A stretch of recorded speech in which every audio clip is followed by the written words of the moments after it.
Hi friends, എല്ലാവർക്കും my നോട്ട്ബുക്കിലേക്ക് സ്വാഗതം. ഇന്ന് ഞാൻ വന്നിരിക്കുന്നത് വളരെ പ്രധാനപ്പെട്ട ഒരു കാര്യം അറിയിക്കുവാനാണ്. യൂണിവേഴ്സിറ്റി അസിസ്റ്റന്റ് എക്സാമിന്റെ ഡേറ്റ് വന്നിരിക്കുന്നു. Okay, university assistant exam June 15-ാം തീയതിയാണ്. ജൂൺ 15 സാറ്റർഡേ 1:30 മുതൽ 3:15 വരെയാണ് എക്സാം. ഡേറ്റ് വന്നിരിക്കുകയാണ്. ജൂണിലെ എക്സാമിനേഷൻ പ്രോഗ്രാം ഇപ്പോൾ PSC പുറത്തുവിട്ടിട്ടുണ്ട്. സോ നമുക്കിവിടെ കാണാം, അസിസ്റ്റന്റ് എക്സാം 215/2018 ആണ് category number. Universities in Kerala. Main topics കൊടുത്തിട്ടുണ്ട്.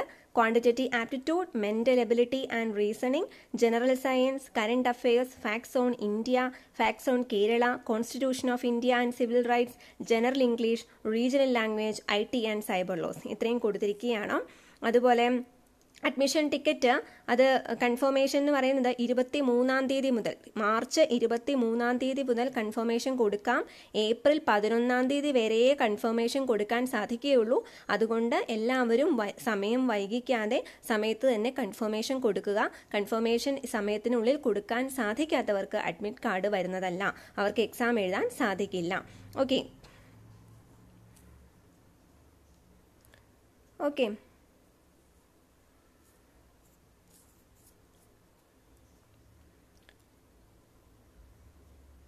ഇനി കേരള PSCക്ക് ഒരു ദിവസം പരീക്ഷയ്ക്ക് ഇരുത്താൻ സാധിക്കുന്ന ഉദ്യോഗാർത്ഥികളുടെ എണ്ണത്തേക്കാൾ അധികം ഉദ്യോഗാർത്ഥികൾ അതായത് സാധൂകരണം എന്ന് പറഞ്ഞിരിക്കുന്ന കൺഫർമേഷനാണ്. കൺഫർമേഷൻ കൊടുക്കുകയാണെങ്കിൽ ആ ഉദ്യോഗാർത്ഥികൾക്ക് മാത്രമായിട്ട് 15/6/2019 അതുപോലെ 29/6/2019 എന്നീ 2 തീയതികളിലായിട്ട് നടത്തുന്നതാണ്.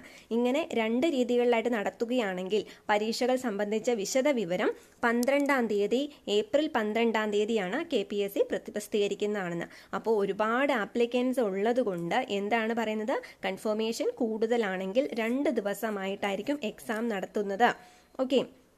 അടുത്തത് അസിസ്റ്റന്റ് ഡ്രില്ലിംഗ് എഞ്ചിനീയറുടെ പോസ്റ്റാണ്. അത് മൈനിങ് ആൻഡ് ജിയോളജിയിലായിരുന്നു. അത് 20-ാം തീയതിയാണ്, ജൂൺ 20-ാം തീയതിയാണ് exam. General knowledge, current affairs, renaissance ഉണ്ട്. അതുപോലെ ക്വസ്റ്റ്യൻസ് ബേസ്ഡ് ഓൺ എഡ്യൂക്കേഷൻ ക്വാളിഫിക്കേഷൻസും ഉണ്ട്. അതാണ് മറ്റൊരു എക്സാം. പിന്നെ 21-ാം തീയതി ട്രേസറിന്റെ എക്സാം ഉണ്ട്. Soil survey and soil conservation. അപ്പോൾ ഫ്രൈഡേ ആണ് അതിൻ്റെ എക്സാം വരുന്നത്. അതിനും mechanical engineering, civil engineering, introduction to computer and word processing, പിന്നെ GK, കറന്റ് അഫയേഴ്സ്, റിനേസൻസ്, ഇതാണ് ടോപ്പിക്ക് വരുന്നത്. പിന്നെ ഒരു എക്സാം വരുന്നത് ഫർണസ് ഓപ്പറേറ്റർ ആണ്.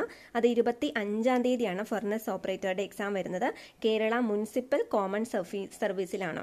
GK, കറന്റ് അഫയേഴ്സ്, റിനേസൻസ് ഉണ്ട്. പിന്നെ എഡ്യൂക്കേഷൻ ക്വാളിഫിക്കേഷനെ ബേസ് ചെയ്തിട്ടുള്ള ഇതിനെല്ലാത്തിനും ഏപ്രിൽ 11-ന് മുമ്പ് കൺഫർമേഷൻ നൽകണം. മാർച്ച് 23 മുതൽ കൺഫർമേഷൻ കൊടുക്കാം. പിന്നെ ഹെൽത്ത് സർവീസിൽ ഇലക്ട്രീഷ്യൻ്റെ എക്സാമും ഉണ്ട്. 25 ജൂൺ തൊട്ടാണ് വരുന്നത്. 25 ജൂണിനാണ് എക്സാം വരുന്നത്. അതുപോലെ ലൈൻമാൻ എക്സാം ഉണ്ട്. ലൈൻമാൻ എക്സാം 25-ാം തീയതി തന്നെയാണ്. അത് കോമൺ ടെസ്റ്റ് ആയിട്ടാണ് വരുന്നത്. അപ്പോൾ ഇത്രയാണ് ജൂണിലെ നോട്ടിഫിക്കേഷൻ. സോ യൂണിവേഴ്സിറ്റി അസിസ്റ്റന്റ് എക്സാമിന് പ്രിപ്പയർ ചെയ്യുന്നവർ അവരുടെ പ്രിപ്പറേഷൻ കുറച്ചും കൂടി ഇൻറ്റൻസീവ് ആക്കുക. എല്ലാവർക്കും ഓൾ ദ ബെസ്റ്റ്. അപ്പോൾ കൂടുതൽ പ്രിപ്പറേഷൻ വീഡിയോസും കൂടി ചെയ്യുന്നതായിരിക്കും. സ്റ്റഡി മെറ്റീരിയൽസ് നിങ്ങൾക്ക് ഡൗൺലോഡ് ചെയ്യാം bibimohanan.com നിന്ന്. Thank you so much for watching.